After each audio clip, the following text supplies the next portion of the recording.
네, 이번 시간에는 누가복음 강해 59번째 시간입니다. 본문은 누가복음 14장 34절과 35절. 오늘은 두 구절입니다. 우리가 그 짧은 구절을 가지고 설교한 적이 별로 없었던 것 같아요. 설교 제목은 맛을 잃지 않는 소금이라고 정했습니다. 오늘 본문에 나오는 이 소금의 비유는 먼저 기억할 것은 어떤 구원을 잃어버릴 수 있다는 그런 말씀이 아니고 하나님의 백성으로서 우리가 어떻게 쓰임받을까 하는 그런 제자도의 책임을 다루는 그런 말씀이다 하는 것을 기억하면 좋겠습니다. 문제는 구원받았느냐가 아니라 지금 구원받은 우리가 지금 살면서 과연 소금답게 기능하고 있는가 하는 그런 말씀이죠.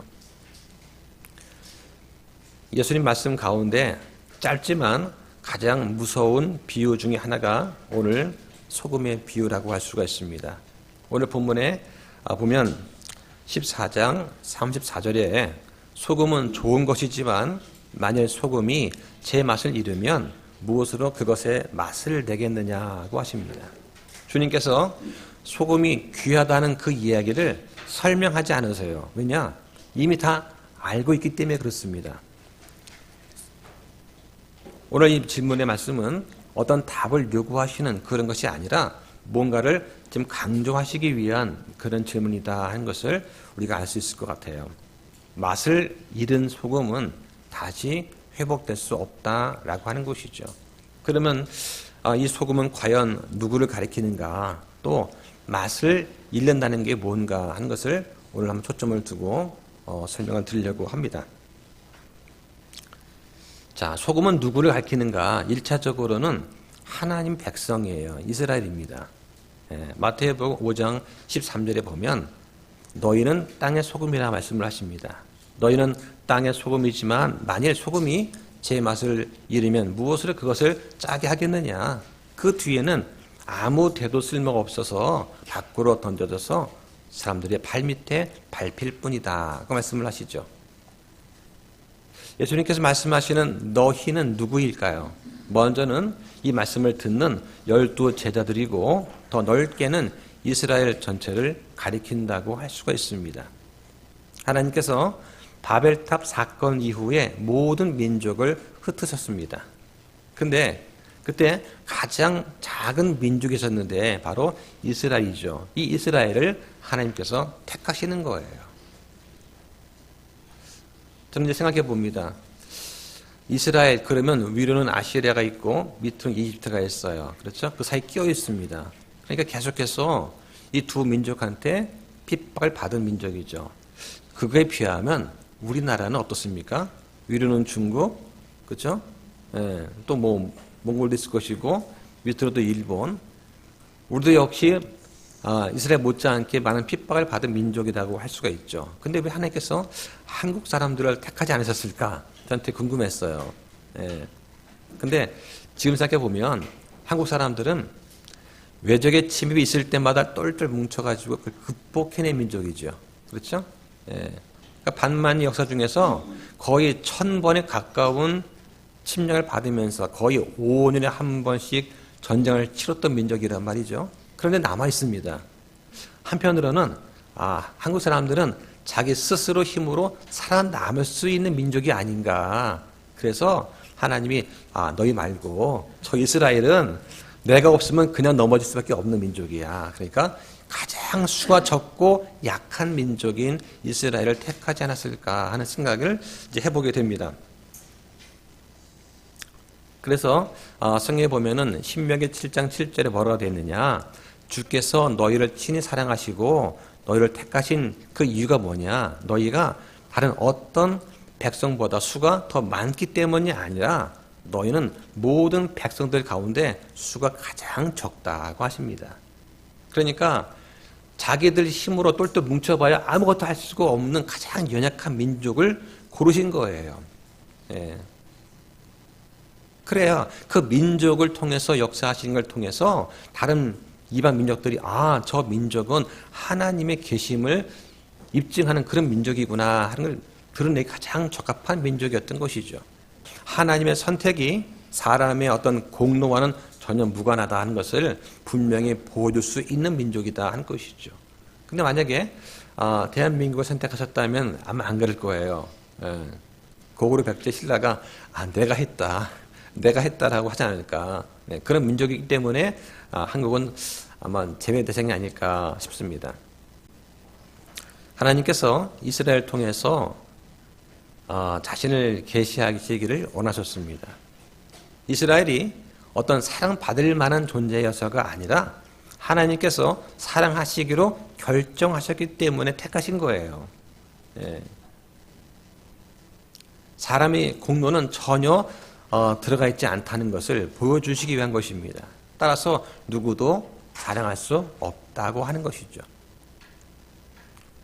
우리가 왜 이스라엘을 연구를 하고 이 구약 성경을 공부하냐? 이스라엘이 뭐 대단해서가 아니라 하나님께서 어떤 분이신가를 가장 잘 드러내시기 때문에 우리가 이스라엘을 연구를 하고 또 구약을 보는 것이죠. 성경은 이스라엘의 역사책처럼 보이지만 실제로는 하나님 중심의 계시의 책입니다. 이스라엘은 결코 이상적인 민족이 아니었습니다. 불순종했고 반복해서 배교했던 민족이고 대언자들을 죽였고 나중에는 메시아까지 거절했던 그런 배은망덕한 민족이었죠. 그럼에도 하나님께서 이스라엘을 버리시지 않은 이유가 있어요. 이스라엘이 가치가 있기 때문이 아니라 하나님 자신이 신실하신 분이시기 때문입니다. 그 약속하신 것을 지키기 위해서 이스라엘을 택하신 것이죠. 신명기 7장 8절에 보면 주께서 너희를 사랑하셨으므로 또 너희 조상들에게 맹세하신 그 맹세를 지키려 하심으로 주께서 강력한 손으로 너희를 데리고 나오시고 너희를 노예들 집에서 이집트 왕 파라오의 손에서 구속하셨다라고 말씀을 하십니다. 이스라엘 통해서 우리는 언약을 지키시는 하나님을 보게 됩니다. 반복되는 실패 가운데서도 약속을 철회하지 않으시는 은혜의 하나님을 보는 것이죠. 때로는 징계하시지만 완전히 끊어버리지 않으시는 그런 공의와 긍휼의 하나님이 있다는 것을 우리는 또 알게 됩니다. 반복되는 이 사람의 실패 속에서도 하나님의 계획은 결코 흔들리지 않는다는 것을 또 보여주는 것이죠. 그런 의미에서 우리가 구약 성경을 보는 거예요. 자, 또 어떤 의미가 있느냐? 우리 교회 시대에 우리 그리스도인한테는 예수 그리스도를 믿고 하나님의 자녀가 되었잖아요. 그러면 우리 역시 이 땅에서 소금의 역할을 맡은 것입니다. 예. 세상은 창세기 3장 이후로 부패했습니다. 그 결과가 뭐냐? 세상이 도덕적으로, 영적으로, 물리적으로 부패의 방향으로 흘러가는 거예요. 그런데 하나님께서 이런 사람의 타락 이후에도 세상을 즉시 심판하지 않으시는 거예요. 그 이유가 무엇입니까? 세상이 선에서가 아니라 하나님께서 자신의 계획을 이루시기까지 이 세상을 붙잡고 계시는 겁니다. 그때 하나님께서 사용하시는 그 수단 가운데 하나가 뭐냐? 바로 하나님의 백성이다 하는 것이죠. 바로 우리한테는 우리 교회가 될 수 있는 것입니다. 그래서 이 교회는 하나님의 백성은 부패를 제거하는 그런 존재로서가 아니라 부패를 억제하는 존재로서 역할을 하는 거예요. 그래서 소금은 썩은 음식을 새롭게 만들지는 못해요. 이미 부패한 것을 완전히 고치는 그런 능력도 없습니다. 그런데 부패의 속도를 늦추는 기능은 있는 거예요. 그러니까 하나님께서 이 백성을 통해서 세상을 구원하는 존재가 아니라 이 백성은 하나님께서 심판을 유보하시는 동안 질서를 붙잡아두는 그 도구다라고 하는 것이죠. 그런 의미에서 우리 그리스도인 백성이 소금의 역할을 감당한다 하는 것입니다. 자, 그럼 하나님께서 어떻게 부패를 억제하시는가, 이 백성을 통해서 어떻게 억제하시는가를 좀 보겠습니다. 첫째는 뭐냐? 하나님께서 자신의 백성 때문에 즉각적인 심판을 내리실 것을 잠시 보류하세요. 성경은 하나님께서 의인들 때문에 의인들을 이유로 심판을 미루시는 장면을 반복해서 보여줍니다. 첫째가 노아의 예가 되겠죠. 또 롯도 해당합니다. 노아 시대 때 의인 한 사람 때문에 인류 역사가 멸망하지 않고 연장이 됩니다. 이 창세기 6장부터 9장에 나오는 이야기죠. 그때 세상은 이미 극도로 부패했습니다. 그런데 하나님께서는 즉시 심판하지 않으시는 거예요. 그 이유가 뭡니까? 노아 한 사람 때문이었죠. 노아는 세상을 구원한 것이 아닙니다. 세상을 개혁하지도 않았어요. 그런데 노아의 존재로 인해서 이러한 심판이 집행이 유예가 된 것입니다. 그 기간 동안에 하나님께서 자신의 계획을 진행하시는 거예요. 어떤 계획이냐? 방주를 통해서 언약을 지키고 인류를 보존한 그 계획인 거예요. 그러니까 의인 한 사람이 세상을 지켜낸 것이 아니라 하나님께서 그 의인 노아와 맺으신 그 관계를 존중하셨다라고 하는 것입니다. 자, 또 소돔과 고모라 이야기가 있죠. 잘 알고 있습니다. 자, 한번 찾아볼까요? 창세기 18장 24절 보겠습니다. 제가 읽어보겠습니다. 혹시 그 도시 안에 50명의 의로운 자들이 있다면 어찌하시려나이까? 주께서 또한 그곳을 멸하시고 그 안에 있는 50명의 의로운 자들로 인해 그것을 용서하지 아니하시려나이까? 자, 이 얘기는 뭡니까? 하나님께서 지금 그 도시를 멸망시키려고 하는데, 그런데 아브라함과 하나님이 지금 뭔가 거래를 하는 것 같아요. 예. 그래서 아브라함이 묻습니다. 혹시 이 도시 안에 50명의 의로운 자들이 있으면 하나님 어떻게 하시겠습니까? 그럼 내가 50명 때문에 멸하지 않겠다. 혹시 하나님 45명이면 어떨까요? 좋다. 그럼 40명이 어때요? 좋다. 아브라함 용기를 냅니다. 이번엔 10명 깎습니다. 그러면 30명이면 어떨까요? 좋아. 20명은요? 좋아. 10명은요? 넌 염치도 없냐? 할 것 같지만 하나님께서 10명? 그래, 10명 있으면 내가 멸하지 않겠다. 결국 의인 10명이 없어서 소돔 고모라가 멸망을 하지 않습니까? 이게 보면 마치 하나님과 아브라함이 무슨 흥정을 하는 것처럼 보이세요.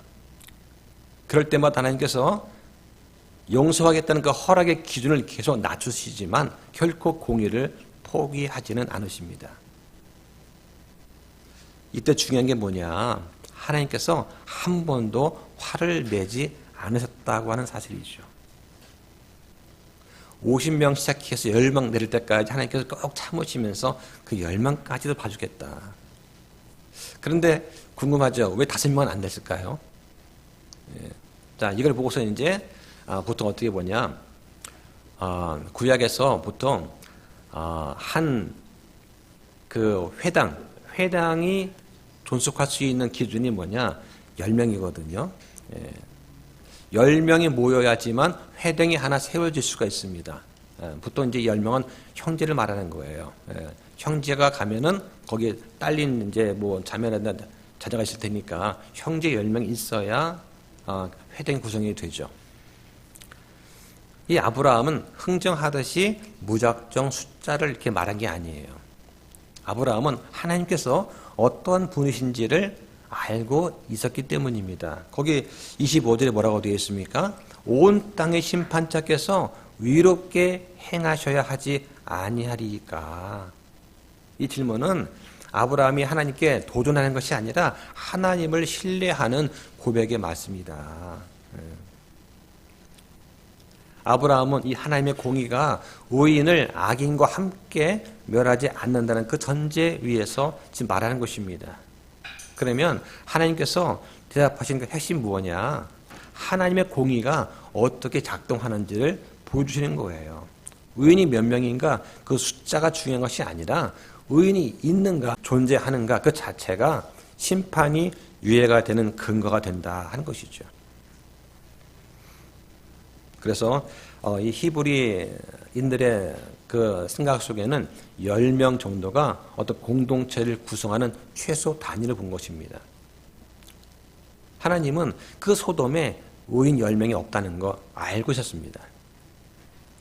따라서 하나님과 아브라함의 대화는 어떤 결과를 바꿔보기 위한 협상이 아니라 하나님의 공의가 얼마나 정당한지를 드러내는 그런 계시의 과정이었죠. 한번 제시해봐라. 10명이 없구나. 10명.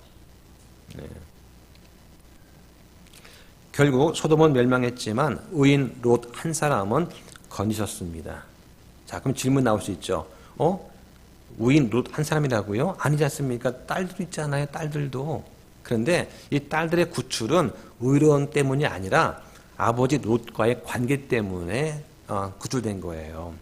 그래서 하나님께서 그한테 긍휼을 베푸셨다고 성경은 되어 있습니다. 자, 이게 중요한 구분이 되죠. 도시는 심판받지만 개인은 구출될 수 있습니다. 이스라엘은 심판받지만 믿는 개개인들은 구출되는 거예요. 그러니까 롯의 딸들은 자기의 믿음이 아니라 자기 의 때문이 아니라 바로 의인 롯의 보호 범위 안에 있었기 때문에 빠져나온 것이죠. 자, 적용한다면 부모의 믿음으로 온 가족이 교회에 나올 수 있습니다. 그렇죠? 예, 부모님이 얘들아 교회 가자 들어올 수 있어요. 세상의 악한 것으로부터 구출이라고 할 수 있습니다. 부모의 믿음으로 자녀가 교회에 나오는 것은 은혜입니다. 기회를 얻은 거예요. 하지만 정작 구원받는 건 뭐냐? 개인의 믿음과 개인의 고백 때문에 하나님의 칭의로 구원받는 거예요. 부모님 믿음으로 그냥 자동으로 아이가 구원받는 거 그런 거 아닙니다. 예.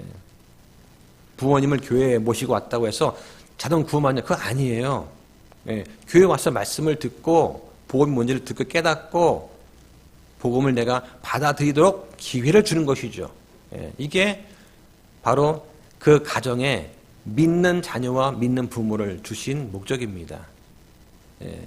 그걸 통해서 믿지 않는 가족이 교회에 나온 그런 은혜를 누리는 것이죠. 그래서 정작 구원은 개인이 믿는 거예요. 예. 개인이 믿어야 됩니다. 자, 두 번째로 교회 시대에 하나님 백성은 어떻게 부패를 억제하는가? 바로 진리를 증언함으로 억제를 합니다. 자, 이 부분 좀 잘 보셔야 될 것 같아요. 하나님 백성은 불의에 침묵하지 않습니다. 죄들이 만연한 것을 정상이라고 부르지도 않아요. 진리를 상대화하지 않습니다. 진리는 절대적인 거예요. 오로지 하나님밖에는 진리가 없습니다. 근데 이 자체가 이 땅에서는 뭐냐? 브레이크 역할을 하는 겁니다.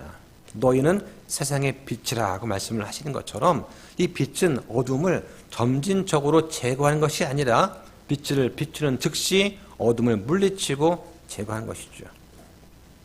자, 그래서 우리 세대주의 관점에서 보면은 이렇게 볼 수 있는 거예요. 교회 시대 동안은 어떻게 억제를 하고 또 교회가 쉬고 된 다음에 어떻게 억제가 되나 이 부분을 말씀드리겠습니다. 자, 지금 교회 시대죠. 이 교회 시대 동안에 하나님 백성은 이 땅에서 부패를 억제하는 역할을 합니다. 근데 역할은 영원한 것이 아니에요. 한번 보겠습니다. 데살로니가 후서 2장 7절 보세요. 자, 거기 2장 7절에 보니까 이렇게 되어 있어요. 불법의 신비가 이미 일하고 있으나 다만 지금 막고 있는 이가 막되 길에서 옮겨질 때까지 막으리라고 합니다. 자, 지금 이 막고 있는 이가 누구냐? 어떤 사람은 성령이라고 보는 사람도 있고 어떤 사람은 교회다라고 보는 사람도 있어요. 근데 이걸 구분하기보다는 성령께서 교회를 통해 맡고 계신다 하면은 무난할 것 같아요. 자, 중요한 것은 맡고 있는 이가 교회냐 성령이냐가 아니라 성령께서 교회를 통해 지금 이 세상을 불법의 신비로부터 즉 적그리스도로부터 붙잡고 계신다라고 하는 것입니다. 자, 그래서 길에서 옮겨질 때까지 막는다. 옮겨진다는 말이 뭐냐? 성령이 사라지는 거 아닙니다.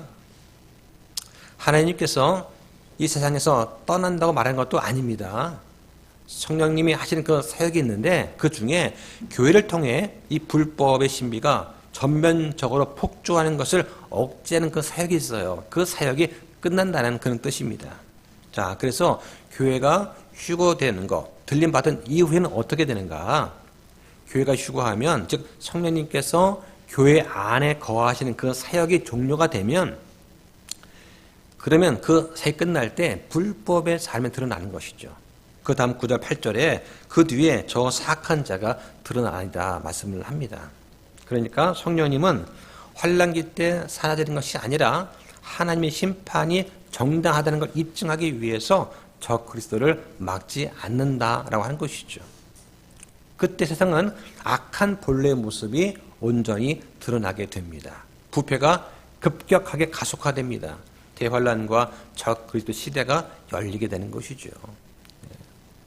자, 요즘에 뉴스를 보면 어떻습니까? 여러 가지 사건, 사고가 터지죠. 그럴 때 경찰이 늦장 대응하는 것을 가끔 보게 됩니다. 그러면서 경찰을 또 우리가 원망하게 되죠. 근데 사실은 경찰이 없어서 갑자기 도시의 범죄가 늘어난 것이 아니라 원래 있던 범죄가 억제되지 않고 갑자기 터져 나오는 것이죠. 이렇게 보는 것입니다. 자, 세상은 썩었습니다. 이미 썩었죠. 근데 왜 아직도 완전히 무너지지 않는가? 그 이유는 첫 번째는 하나님께서 지금 오래 참으시는 것 때문에 그렇습니다. 두 번째는 하나님 백성이, 즉 그리스도인들이 그 오래 참으심의 통로로 사용되기 때문이다 라고 하는 것이죠. 교회의 사명은 세상을 아주 이상적인 것으로 바꾸는 것이 아닙니다. 진리를 붙잡고 하나님의 정하신 때까지 굳건히 버티고 서는 거, 이게 교회의 목적이에요. 사명입니다. 그런데 그런 하나님의 백성들이 무너질 때 세상은 더 빨리 급격하게 무너지게 됩니다. 우리가 지난 시간에도 구원과 제자도를 구분하지 않으면 오해하기 쉽다 말씀을 드렸습니다. 구원은 우리 신분의 문제예요. 예수 그리스도께서 단 한 번 속죄 죽으심과 부활을 통해 이루신 그 일을 내가 믿고 받아들이면, 즉 내 죄가 예수님과 함께 십자가에 못 박혀 죽었습니다.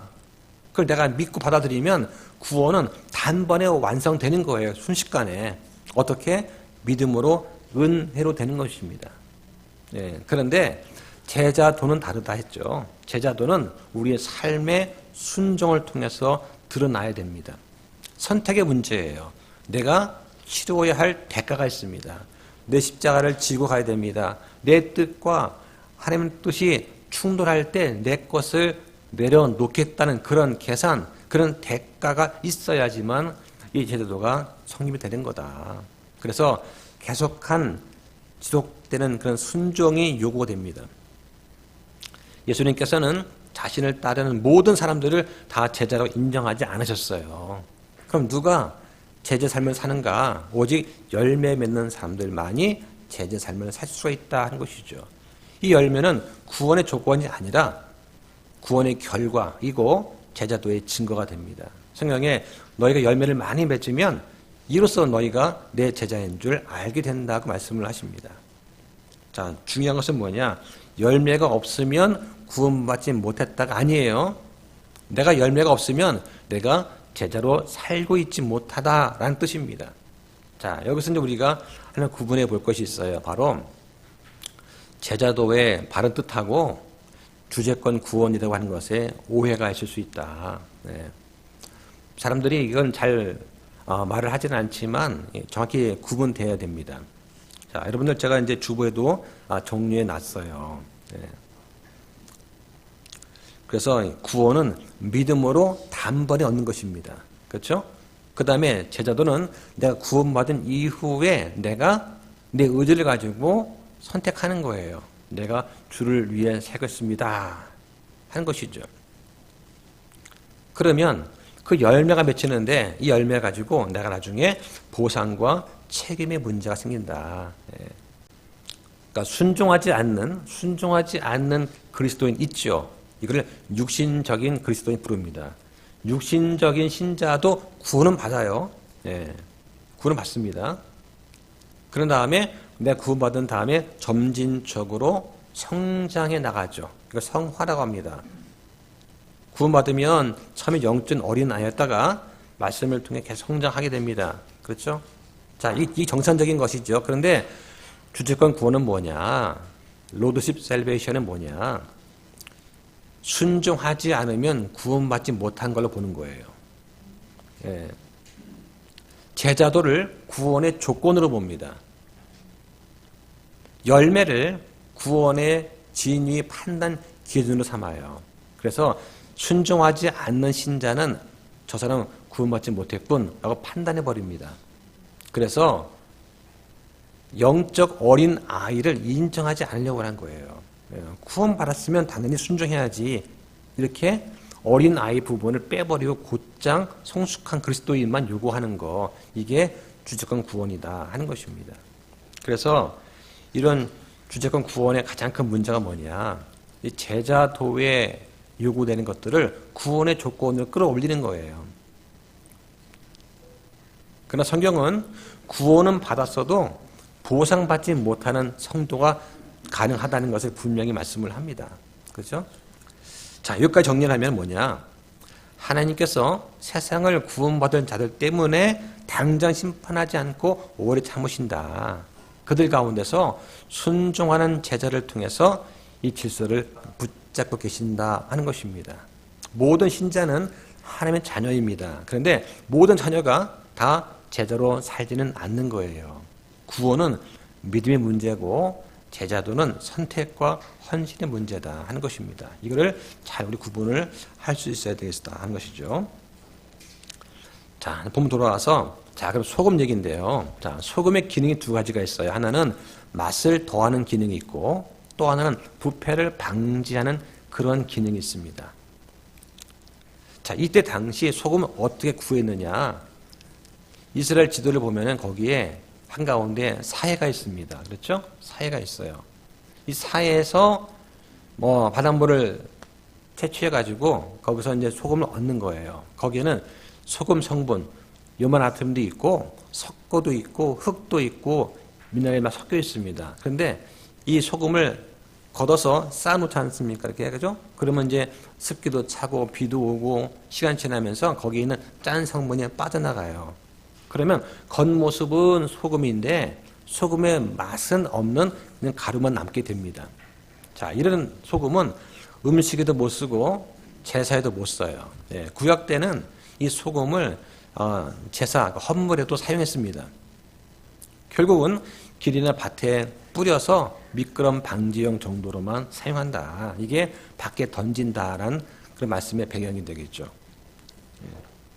자, 그러면 이 소금이 맛을 잃으면 밖에 버려진다는 그 말의 뜻이 뭐냐. 자, 오늘 본문 35절에 보면 사람들이 그것을 밖으로 던지느니라 말씀을 하죠. 많은 분들이 이 말씀을 오해합니다. 이 말씀은 구원받은 사람이 지옥에 간다는 그런 것이 아니고 구원을 잃어버린다는 뜻도 아닙니다. 성경은 그런 말을 하지 않아요. 자, 이 부분을 요한복음 15장과 비교해서 보겠습니다. 자, 요한복음 15장 6절을 보실까요? 6절 함께 읽습니다. 시작.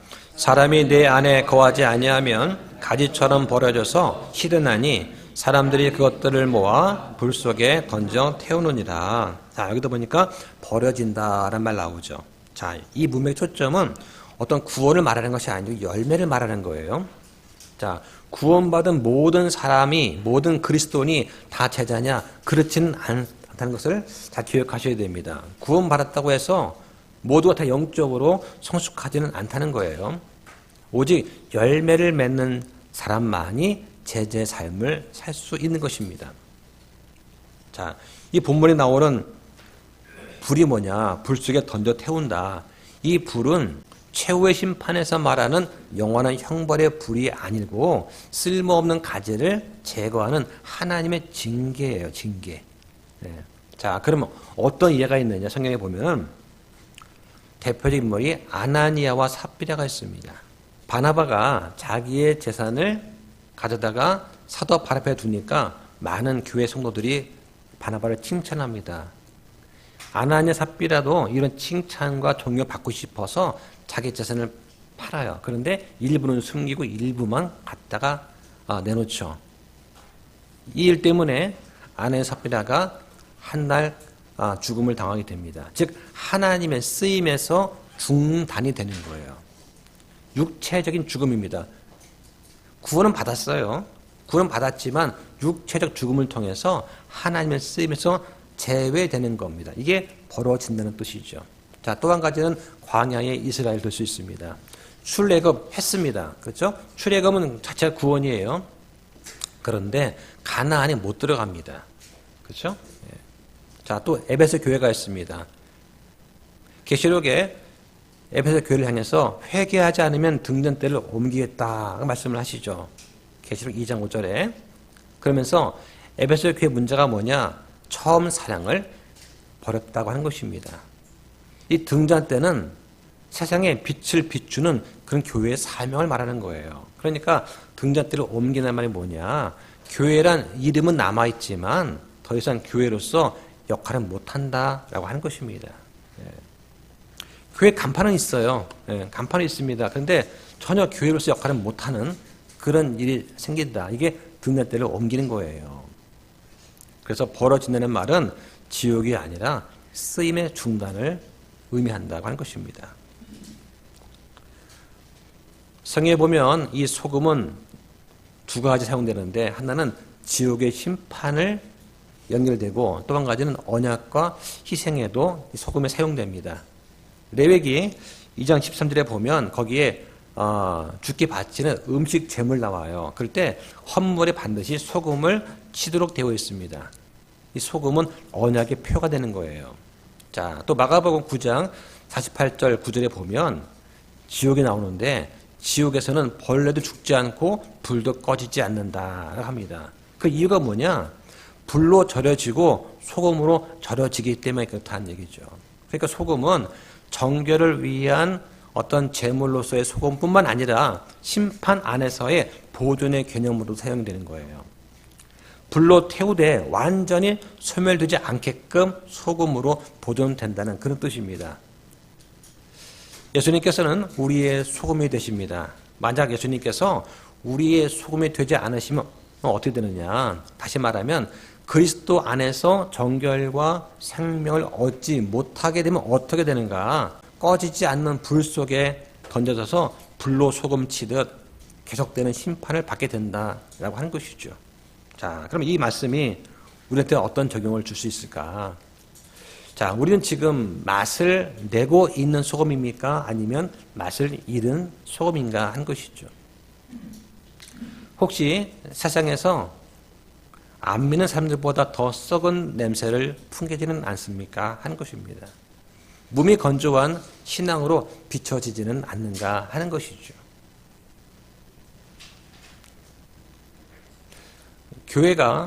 기독교가 욕을 먹는 이유는 기독교가 소금의 역할을 감당하지 않기 때문입니다.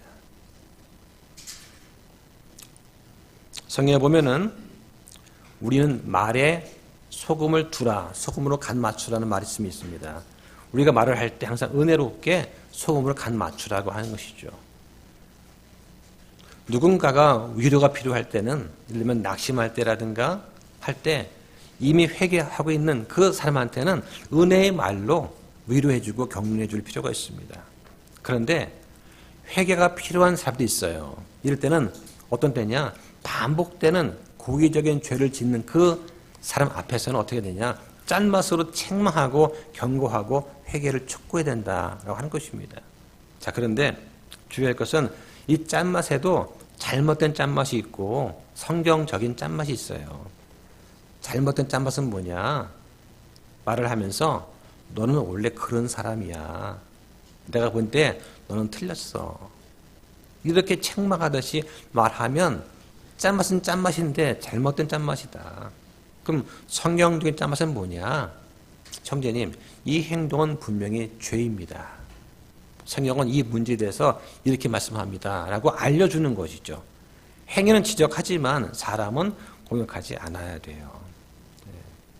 누군가를 우리가 판단할 때 성경적 근거를 가지고 성경이 이렇게 말씀을 합니다. 라고 성경적 근거를 제시하면서 이렇게 해야 되는데 그냥 내 욕심과 내 자존심과 내 시기심이 앞서가지고 정죄 판단하는 경우가 적지 않다고 하는 것이죠.